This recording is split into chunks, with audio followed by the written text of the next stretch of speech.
जाओगे। कोई भी तुम्हारी दुर्गति करने में समर्थ नहीं। और इतना आ गया तो तुम महात्मा बन जाओगे, सब छूट जाएगा, सब छूट जाएगा। देखो, परम सुख स्वरूप राधा वल्लभ लाल जी मिलने के पहले आपको जो जो चाहिए वो सब भेज देंगे। मान लेना मेरी बात। जैसे जैसे कदम आपके प्रभु की तरफ बढ़ेंगे तो जो जो तुम्हारी चाहत है सब दे देंगे। अगर आपने ना के सिवा हां स्वीकार नहीं किया तो आगे वो मिल जाएंगे, और अगर आप उनमें रमण करने लगे दे देंगे। जो इच्छा करी हो मन माही, हरि प्रसाद कछ दे, जाओ भोगो। लेकिन सुनहो उमाते लोग अभागी। हृदय की बात कहता हूं, मैं नीच हूं, पामर हूं, नहीं विषयों पर विजय प्राप्त कर सकता, पर हे प्रभु जब इन्हें नहीं छोड़ सकता तो आपको भी नहीं छोड़ सकता। हमारा स्वभाव है पकड़ना। जब हम काम क्रोध लोभ मोह मद मत्सर नहीं छोड़ पाते नाथ, तो आपको कैसे छोड़ देंगे। नहीं, जीत जाओगे, जीत जाओ। हमारे हृदय की बात समझ लो। ये माया का ऐसा आकर्षण है कि ऐसे कभी कोई करके निकल ही नहीं पाया। मुझ में ताव दे के कोई नहीं निकल पाया। शिव विरंचिका मोहई को है बपुरा आन। बपुरा माने बेचारा, बेचारा और कौन ऐसा है। इन बड़े बड़े महापुरुषों की भी आंखों में, ज्ञान दृष्टि संपन्न नेत्रों में भी भ्रम पैदा कर दे, उसका नाम माया।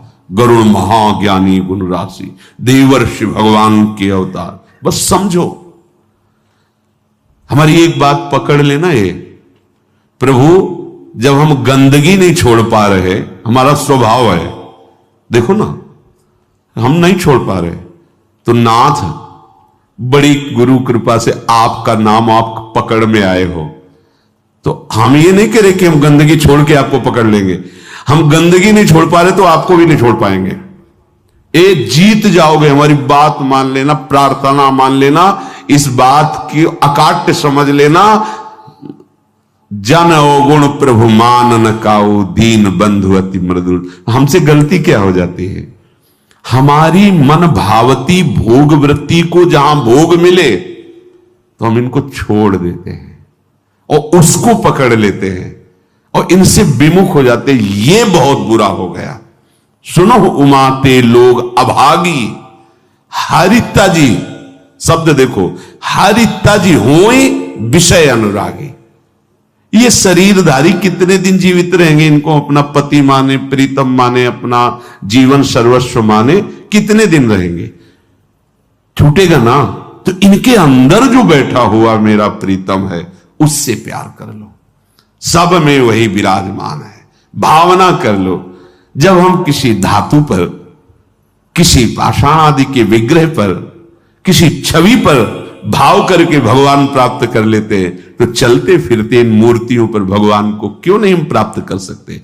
पर हमारा भगवत भाव हट जाता है और विषय सेवन से व्यक्तित्व भाव आ जाता है। ये स्त्री, ये पुरुष, ये जड़, ये चैतन, यही घाटा हो जाता है।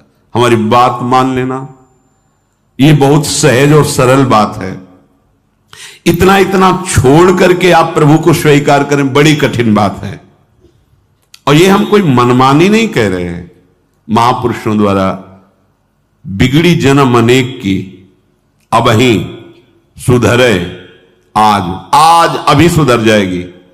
तो आज अभी क्या छोड़ देंगे भाई हम। बहुत जन्मों का हमारा संस्कार है, भोगों का, विषयों का, गंदी आदतों का, तो हम छूट जाएगी, अभी छूट जाएगी। नहीं, अभी पकड़ लोगे, पकड़ तो लोगे ना। बोले हाँ, क्या हो ही राम को, हे प्रियाजू मैं आपका। ये तो पक्का है आपके लायक ना अभी हूं, न कभी था, न कभी हो पाऊंगा। अपनी तरफ से पक्की बात है। चाहे जितनी कोई डींग हाके, अपने लोग पूरा जीवन इसी मार्ग पे उनकी कृपा से चले, उस अनुभव से कह रहे हैं। चाहे जितनी डींग हाको, अभी बुद्धि परमात्मानंद में है, थोड़ी देर में विषय आनंद में पहुंच जाती, इसका पता ही नहीं लगता। इस दुष्ट का भरोसा ही नहीं है। भरोसा तो प्रियाजू के चरणों का है कि वो अपने चरण चिन्ह अंकुश से हमारे मन को फंसाए हुए अगर वो छोड़ दे तो अभी ये खेल कर दे संसार का। बहुत विचित्र है, बहुत विचित्र। निज अनुभव ये कहो खगेसा। आचार्य चरण कहते हैं, हितजू महाराज, ना जानो छिन अंत कवन बुद्धि घटई प्रकाशित। कोई भरोसा नहीं, ये बुद्धि कब कहां कैसे। भरोसा तो भरोसो दृढ़ इन चरणन के। हमारे हृदय की बात हमारे गुरुजनों से जो प्राप्त हुई है, हम छोड़ नहीं पा रहे हैं, असमर्थ हैं, पर हम पकड़ने में बड़े चतुर हैं।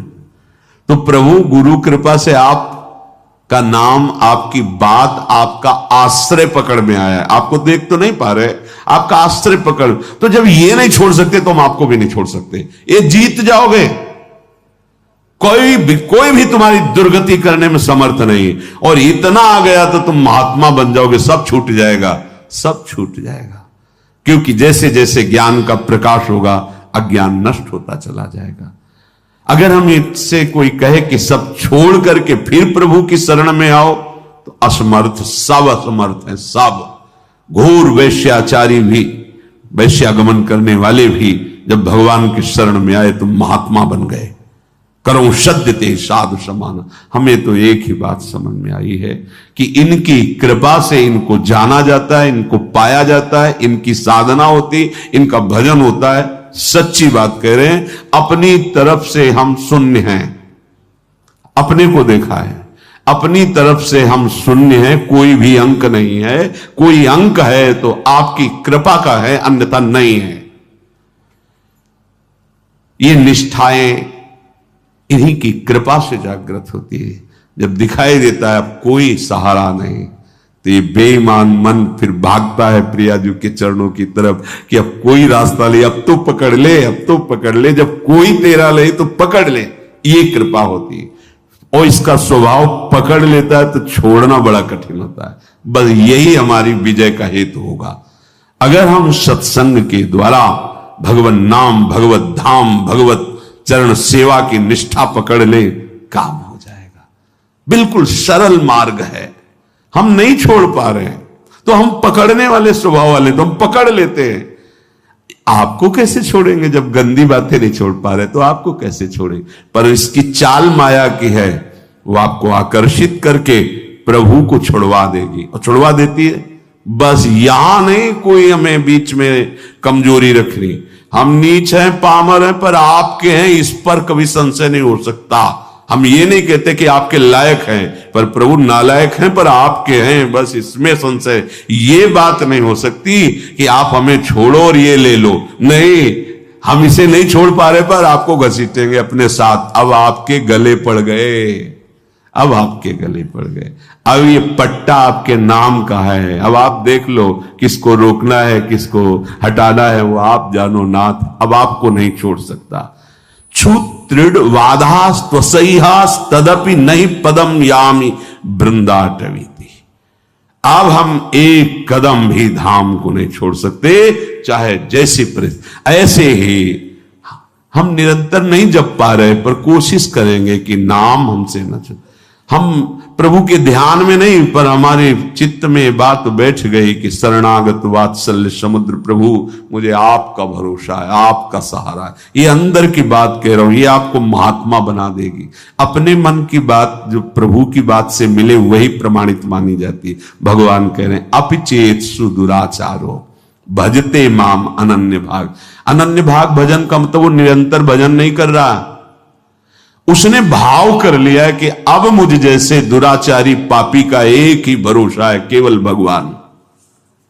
ये अंदर की बात समझ जाओ। इसको कहीं इसकी व्याख्या सुनने की कोशिश मत करना, क्योंकि जैसी स्थिति होती वैसी व्याख्या होती है। भगवान के वाक्यों का सर्वस्वरूप है।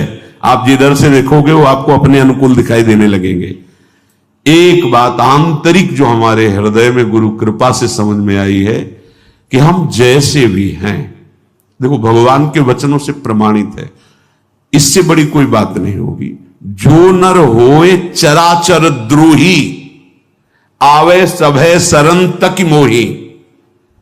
चराचर का द्रोही है, पर वो भयभीत हो गया कि अब मेरा कोई सहारा नहीं है, प्रभु के सिवा मुझे कोई नहीं बचा सकता, मैं इतने पाप किए हूं। भगवान भगवान कह रहे, उसके लिए कह रहे हैं जो शब्द है, तज छल कपट मोह मद माना, करो सद्य ते साधु समाना। इसका अर्थ ऐसे लिया जा सकता है कि वो छल कपट मोह मद मान का त्याग कर हमारी शरण में आवे तो हम उसे साधु बना देंगे शब्दावली से, लेकिन भाव में ऐसा नहीं है। फिर महाराज साधु क्या बनाएंगे, तो साधु हो गया। जो छल कपट मद मान इन सब का त्याग करके आपकी शरण में आया है, तो आप साधु क्या बनाएंगे, तो साधु है ही, इसी को तो साधु कहते हैं। तो यहां भाव ये है कि तज, मैं त्याग कराऊंगा उसके छल कपट मद मान का त्याग कराकर, करो सद्य, जो करो शब्द है वहां यहां से लागू होगा पूरी चौपाई में। तज छल कपट मोह मद माना, करो सद्य ते साधु समाना। उसको सब त्याग, क्योंकि उसे ही त्यागना है ना, तो मैं उसे सामर्थ्य देता हूं, वो छल कपट मोह मद मान का त्याग कर देता है और मैं उसे साधु स्वरूप। और भगवान गीता जी में इसी श्लोक में कहा अपिचित कि उसे मानो वो साधु हो गया क्योंकि मेरी शरण में आ गया है, अब मैं संभाल लेता। भगवान का आश्रय लेकर भरोसो दृढ़ इन चरणन के रो, दृढ़ता पूर्वक। ये दृढ़ता तुम्हारी फिसलाने के लिए बहुत से ऐसे माया जाल फेंकेगी, तुम्हारी अश्रद्धा हो जाए, तुम्हारा प्रश्न जोरदार हृदय में प्रकट, तुम्हारी प्रिय जगह में जहां ममता है आसक्ति, वहां प्रहार करेगी माया। फिर हे भगवान, नहीं नहीं, आपका था, आपका है, आपका रहेगा प्रभु, अब नहीं, अब धोखा नहीं, आपके सिवा नहीं। ये बड़े बड़े भक्तों के जीवन में देखो ना, उसी पुत्र के ब्याह के में ठाकुर जी जा रहे हैं, वही पुत्र जो अंतर ध्यान व्रत करताल उठा के नाच रहे नरसिंह मेहता, हे गोविंद तेरा सब मंगलमय, अच्छा किया, अब निरंतर और चिंतन आपका बढ़ेगा। पर ये निष्ठावान ही कर सकता, नहीं तो नहीं। ये क्या रात दिन भजन करते हैं पुत्र, वो भी राधे राधे। श्रीवास जी को देखो, हर महाभागवत को देखो, ये आने जाने वाला देश है, टिकाऊ नहीं है। ये परिवर्तनशील नाशवान शरीर है, अविनाशी नहीं है। यहां जितना खेल है बस होश में खेल लो, इस खेल से मुक्त हो जाओ। यही होश है कि और को छोड़ पाओ ना छोड़ पाओ, इनको मत छोड़ना, इनको पकड़ लो, जीवन कृतार्थ हो जाएगा। चलते हैं महाभागवत पांडवों के पावन चरित्र में प्रसंग चल रहा है। महाराज युधिष्ठिर को दुखी देखकर उनके मामा जो माद्री जी के भाई शल्य, वो प्रसंग सुनाया कि आप और द्रौपदी को ही केवल दुख नहीं हुआ, देवराज इंद्र और उनकी पत्नी शची को भी महान दुख भोगना पड़ा है, आप चिंता ना कीजिए। तो उन्होंने पूछा क्या दुख भोगना पड़ा, वो तो त्रिभुवन पति हैं। तो प्रसंग चल रहा था, त्वष्टा जी के हृदय में द्वेष भाव देवराज इंद्र की प्रथा, उन्होंने विश्वरूप को मंत्र बल से प्रकट किया, देवराज इंद्र ने वज्र के द्वारा उनका, फिर उन्होंने वृत्तासुर को प्रकट किया, फिर वृत्तासुर का कल चरित्र आपने सुना। अब जो वृत्तासुर से ब्रह्म हत्या प्रकट हुई, वो इंद्र को कहीं भी शांति नहीं लेने दे रही थी। तो जल को एकांत देश में जाकर जल को स्तंभित करके कमल नाल में सूक्ष्म रूप से प्रवेश होकर के वहां रह रहे थे। अब देवराज इंद्र पद खाली था, तो समस्त ऋषि देवताओं ने देखा त्रिभुवन में अराजकता फैल रही, तो लोकपाल देवता ब्रह्म ऋषि सब विचार करने लगे कि त्रिभुवन पति पद पर किसका अभिषेक होना चाहिए। इस समय त्रिभुवन में कौन है जिसे त्रिभुवन पति पद दिया जाए। तो देखा गया तपस्या में, यज्ञों में, दान पुण्य में, धर्म में बहुत बढ़े हुए महाराज नहुष जी हैं, उनके पास देवता ऋषि सब गए, प्रार्थना की। तो नहुष ने कहा कि मैं आपके सामने बहुत दुर्बल हूं, मेरे में इतनी सामर्थ्य नहीं कि मैं आप देवता और ब्रह्म ऋषियों का शासन कर सकूं। राजा वही होता है जो सबसे बलवान होता है, मैं तो निर्बल हूं आपके सामने। तो ये सुनकर के संपूर्ण देवता ऋषि मुनि स्वर्ग के राज्य का पालन करने के लिए उनसे कहा, अच्छा तो तुम इस बात से अपने को कमजोर मान रहे हो, तो हम ये वरदान देते हैं, समस्त देवता ऋषियों ने कहा। देवता, दानव, यक्ष, ऋषि, राक्षस, पितर, गंधर्व, भूत, मनुष्य, जो भी आपके सामने दृष्टि में आ जाएगा उसका आधा तेज बल, तप बल सब आप में आ जाएगा। अब आपको कोई परेशानी, आप स्वर्ग में ब्रह्म ऋषियों के द्वारा आदर पाकर के त्रिभुवनपति आसन पर बैठे। धर्म को आगे रख करके राजा नहुष को अभिषिक्त किया गया, अभिषेक किया गया वेद मंत्रों द्वारा, और परम दुर्लभ देवराज इंद्र के पद पर उनको बिठाया गया। अब को नरस जन्मा जग माही, प्रभुता पाहि जाहि मद नाही। कौन ऐसा है जो संसार में बड़ा पद मिल जाए और अभिमान ना आ जाए? यही रोग इनको भी लग गया। त्रिभुवनपति पद कुछ दिन तो ठीक से चला, इसके बाद मद जो है अपना प्रभाव दिखाने लगा। उनको लगा जब मैं देवराज पद का भोग कर रहा हूं तो फिर इनसे क्या। सभासदों को बुलाया, बड़े बड़े लोकपाल देवता सब उनकी सभा में बैठते हैं। कहा पूर्व इंद्र की जो महारानी सची हैं मेरी सेवा में उपस्थित किया जाए, उनको आज्ञा दिया जाए। मेरी आज्ञा है मेरी सेवा में उपस्थित हो, क्योंकि जब देवराज पद का अधिकार मुझे प्राप्त है तो उनका भी। सची देवी आज रात्रि में मेरे महल में पधारे, मेरी आज्ञा सुना दी जाए। ये जब सची देवी से प्रार्थना की गई तो बहुत घबरा गई, दुखी हो गई। पातिव्रत धर्म से युक्त है, उनका तो आश्रय भगवान बृहस्पति जी हैं। वो अपने महल से निकले और बृहस्पति जी के चरणों में जाके कहा, गुरुदेव मैं आपकी शरण में हूं, आप मेरे पातिव्रत धर्म की रक्षा कीजिए। नहुष इस समय इंद्र पद में है और उसने ऐसी आज्ञा की है, और मैं अपने प्राणवल्लभ देवराज इंद्र के सिवा किसी भी पुरुष को पुरुष रूप से कभी देखा ही नहीं, स्वीकार ही नहीं किया। मैं एक पतिव्रता हूं और भगवान आपने भी मुझे सौभाग्यवती का आशीर्वाद दिया है, तो क्या मेरा ये दुर्भाग्य होगा? प्रभु आप मेरी रक्षा कीजिए। आपकी वाणी परम सत्य होती है। हे देवगुरु, आपने आज तक जो बोला कभी मिथ्या नहीं गया। आपका पूर्वोक्त वचन की सौभाग्यवती हो, वो मेरा सुरक्षित रहना चाहिए। बृहस्पति जी बहुत विचार मग्न हो गए कि इस समय उसके सामने जो जाएगा तो उसकी सारी सामर्थ्य से आधा बल उसे प्राप्त हो जाएगा। ठीक है, मैं विचार करता हूं, तुम नहुष से डरो मत, थोड़े दिनों में ही ये नष्ट हो जाएगा। जिसकी परिस्त्री गमन की वृत्ति है वो नष्ट हो जाएगा, उसे नष्ट करना नहीं पड़ता, वो अपने कर्म से ही नष्ट हो जाता है। सची देवी कि अब समय तो बहुत थोड़ा है, कभी फिर वो आदेश कर सकता है। वो रात्रि देवी की उपासना की। रात्रि देवी उपश्रुति नाम से प्रकट हुई। सची जी ने कहा, जा इंद्र पुनः छुप गए, मुझे ले चलो, मैं स्वयं उनसे बात करूंगी। उपश्रुति देवी, ये सब खाली नहीं कि दिन रात्रि, ये सब साक्षात हैं, ये भगवत स्वरूप है। इसीलिए किसी के पाप और पुण्य का हिसाब वहां करने के लिए वकील की जरूरत नहीं होती। जिस समय तो समय उपस्थित है, रात है या दिन वो उपस्थित है, जिस दिशा में वो उपस्थित है। तुम्हारा मन स्वयं आत्मस्वरूप से प्रभु, सब वहां किसी की सलाह की जरूरत नहीं, जो कर्म उसका उसी क्षण हिसाब। उपश्रुति देवी ध्यान में देखा कि इंद्र कहां हैं, तो देखो जल को स्तंभित करते हुए कमल नाल के अंदर छुपे बैठे हैं।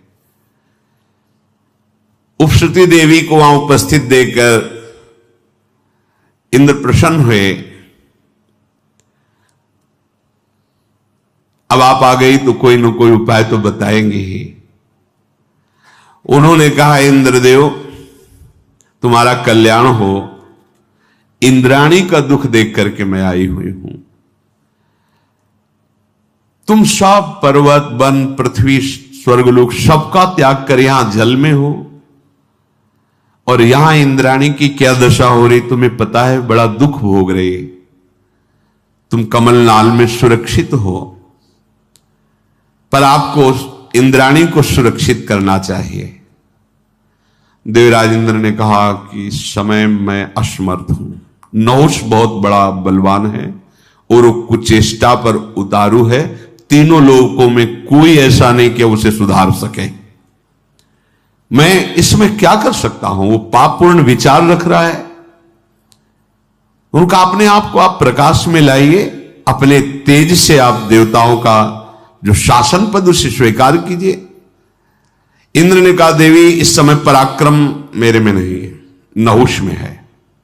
देखो कितना बड़ा पद मिला, कितनी बड़ी कृपा मिली, चूक कैसे हो जाती है। इसीलिए जब तक भगवत आराधना में नहीं चित्त डूबता या भगवत आराधन संतों के शासन में नहीं रहता तो बड़े बड़े से चूक हो जाती है। इसीलिए चाहे शिव विरंची सम होई, गुरु बिनु भव निधि तरह न कोई। तुम्हें गुप्त रूप से एक कार्य करना, मैं उपाय बता देता हूं। अब इंद्र जी उपाय बता रहे कि तुम नहुष के पास जाना, निर्भय रहना और उसे कहना, जगतपति हो तुम, तुम्हारा पूरा अधिकार है जगत पर। मैं देख रही हूं कि इंद्र समर्थ है, तो अब तुम ही इंद्र हो, तुम्हारा पूरा अधिकार। पर मैं ऐसा चाहती हूं कि आज तक जो कोई ऐसे वाहन पर न बैठा हो, ऐसे वाहन से तुम हमसे मिलने आओ। नहुष मुस्कुराया और कहा, मैं समझ नहीं पा रहा हूं तुम क्या कहना चाहती हो। बोले, दिव्य पालकियों में मिलने आते हैं, कोई अपने वाहनों पे आते हैं। मेरी इच्छा है कि तुम मेरे लिए ऐसे वाहन पर आओ जैसे आज तक कोई न बैठा हो। तो तुम केवल इशारा कर दो, वैसे मैं आऊंगा। इंद्राणी बोली, आप मेरे पति हो सकते हो, पर मेरी अभिलाषा के अनुसार आओ। पहले के जो इंद्र थे ना, वो मेरे से मिलने जब आते थे तो ऐरावत हाथी पे आते थे। कोई हंस पे, कोई किसी पे। पर मेरी इच्छा है कि भगवान विष्णु तक जिस वाहन पे न बैठे हो, ऐसे वाहन पर बैठ कर आओ, क्योंकि आप तो बहुत बलवान हैं। प्रसन्न हो गया नहुष। बोलो तुम। बोले, आज तक ऋषियों की पालकी में बैठ के कोई नहीं चला त्रिभुवन में। ये जो सप्त ऋषि हैं, ये पालकी पे हो और आप बैठ के आए, फिर मैं आपका स्वागत करूंगी। देवराज इंद्र ने बताया था ये ऐसा तुम करो, बस मैं आपको स्वीकार करती हूं। उसने कहा, ये कौन सी बात है, सब मेरे आदेश के अंतर्गत है। भूल गया, ये भारी अपराध करने जा रहा है। मेरे सामने कोई भी ऋषि ठहर नहीं सकता, क्योंकि उसकी आदि तपस्या बल मेरे पे आ जाता है। मैं जो आदेश करूंगा सब करेंगे।